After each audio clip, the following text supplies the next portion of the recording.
Sahibil busyara salatan tubashiruna biha. Ora usah lagu iku nyanyekno.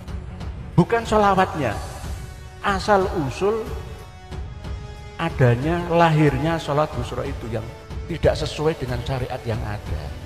Yaumil akhirah itu enggak ono.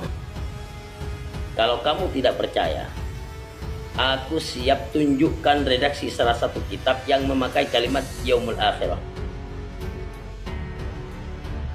Saya siap tunjukkan redaksi salah satu kitab. Karena kalau aku hanya berargumentasi dengan pemahamanku terhadap tata cara di dalam susunan kalimat bahasa Arab, takutnya kamu itu tidak percaya. Maka aku langsung saja akan menunjukkan. Kalau memang kamu itu mau minta dalil, minta bukti, itu aku tunjukkan redaksi salah satu kitab yang memakai kalimat nom gak usah nyanyi lagi, itu aja ya dulu deh. Jangan dinyanyikan ya. Oke. Ya tarim sama sholawat busyra. Allahumma sholli wasallim ala sayyidina Muhammadin sahibil busyara salatan tubashiruna biha. Ora usah lagu iku nyanyekno. Bukan sholawatnya, asal usul adanya lahirnya sholat busyra itu yang tidak sesuai dengan syariat yang ada gitu loh. Dan membandingkan sholawat busyra dengan membaca Yasin 41 kali.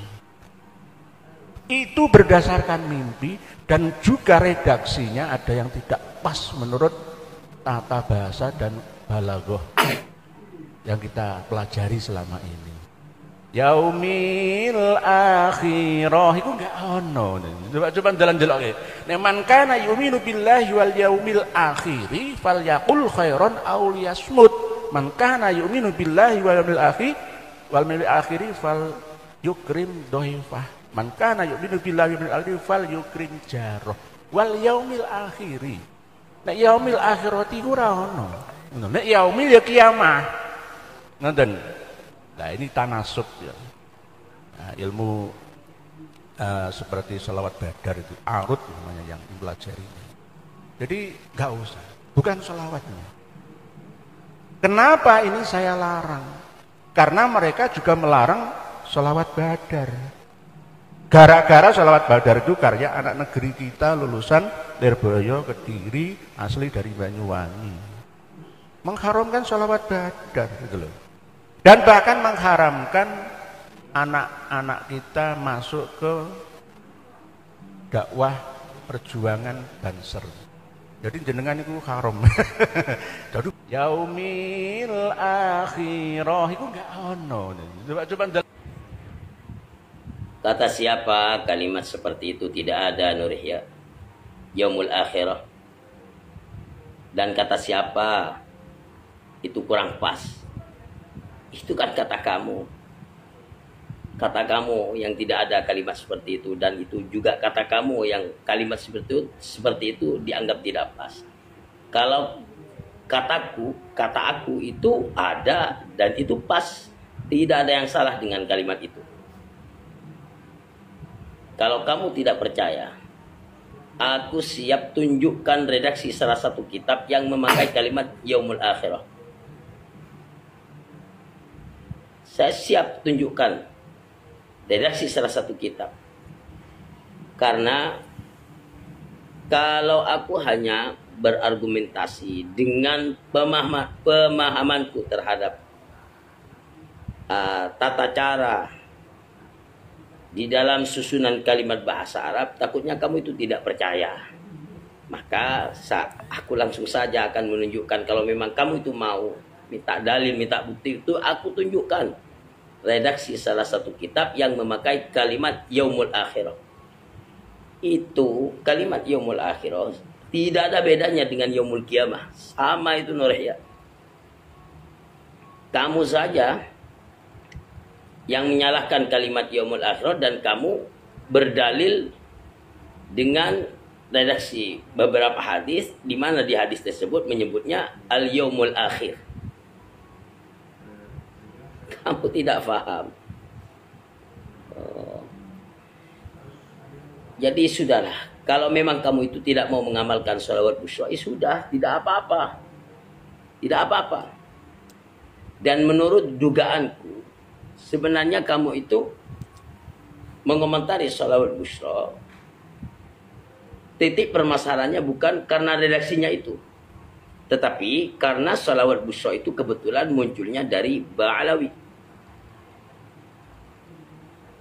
Ya. Dan kamu kan memang seperti itu. Apapun tentang Ba'alawi yang berkaitan dengan Ba'alawi, sekiranya di situ ada yang mungkin celah untuk kamu salahkan, kamu bahas. Jadi sudahlah, kamu itu jangan sok pintar menyalahkan yaumul akhirah. Ada Nurihya, dan itu pas, dan itu tidak ada yang salah. Apalagi yang isu-isu kemarin masalah nasab ya. Saya lihat banyak kemudian umat Islam yang terpecah belah. Seharusnya kita itu saling menghormati, saling mengasihi. Hanya gara-gara sedikit permasalahan nasab kita berpecah belah. Ada yang kemudian meragukan nasab Habaib. Tak percaya Habib bukan keturunan Nabi, terserah. Yang penting jangan mencaci jangan saling bertengkar. Anda yakin oke, tidak yakin tidak apa-apa. Tapi awas, ketika nanti itu kebenaran, ketika ternyata para habaib keturunan Rasulullah, mau ditaruh di mana muka Anda nanti di hari kiamat? Kenapa? Karena seorang kakek itu lebih cinta kepada cucunya biasanya daripada anaknya loh. Ingat, kakek itu kalau kepada cucu lebih dari anak. Kakek itu paling sayang kepada cucu. Betul apa tidak, Pak? Anak kalau mau minta sepeda motor disuruh kredit, Pak. Tapi kalau cucu yang minta, kakek itu akan berusaha. Awas kalau sampai beneran ternyata di akhirat para habaib adalah keturunan Rasulullah, cucu Rasulullah. Nah, itu akan Anda tanggung sendiri nanti akibatnya. Bahkan teman Al-Fakir yang baru mu'allaf beberapa hari lalu, dan bahkan alhamdulillah besok ada 2 orang lagi yang akan mu'allaf masuk kepada Islam dari kalangan umat sebelah. Mereka mengatakan, ini mu'allaf loh. Orang mu'allaf mengatakan begini, Ustaz, itu sekarang rame-rame nasab, kenapa Ustaz? Ya biasalah, ada orang yang tidak mengakui bahwa habaib keturunan Nabi. Ini orang mu'allaf mengatakan begini, itu kalau andaikan ternyata di akhirat mereka adalah cucu Nabi, kira-kira apa yang akan Nabi lakukan kepada mereka Ustaz ya? Pasti marah itu katanya.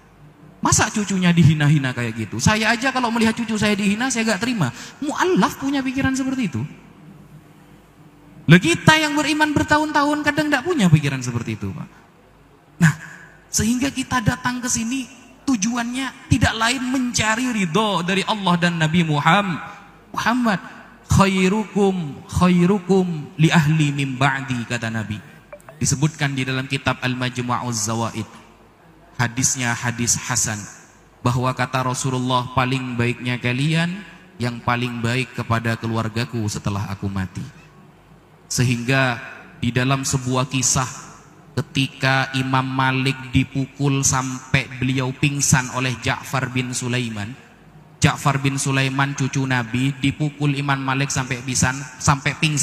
Apa kata Imam Malik? Wallahi aku halalkan pukulannya. Aku tidak mau melihat ada cucu Nabi masuk neraka hanya gara-gara aku.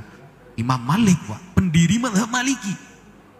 Imam Ahmad bin Hanbal di dalam kitab Al-Adabus Syar'iyyah wal Minahul Mar'iyah yang ditulis oleh Al-Imam Ibnul Muflih Al-Maqdisi.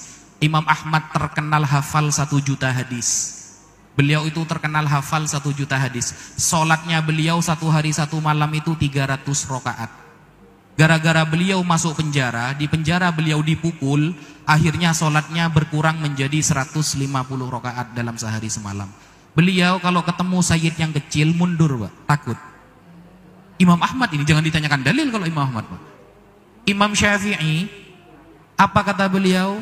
Saya kalau memang mencintai keluarga Nabi disebut dengan Syiah, maka falyashhadits tsaqalan anni rafidi, saksikanlah jin dan manusia bahwa aku adalah Syiah. Kata Imam Syafi'i. Ini pendiri mazhab mengatakan seperti itu. Kita apa gitu? Hadis arba'in kita ada hafal. Hadis arba'in Nawawi kita ada hafal, Pak. Nahwu sharaf kita kadang masih belum bisa. Baca kitab kita masih lemah. Pemahaman agama masih pas-pasan. Kita sholat masih telat-telat. Wiritan kita gak ada yang istiqomah. Mintanya masuk surga tanpa hisab. Mustahil, guys.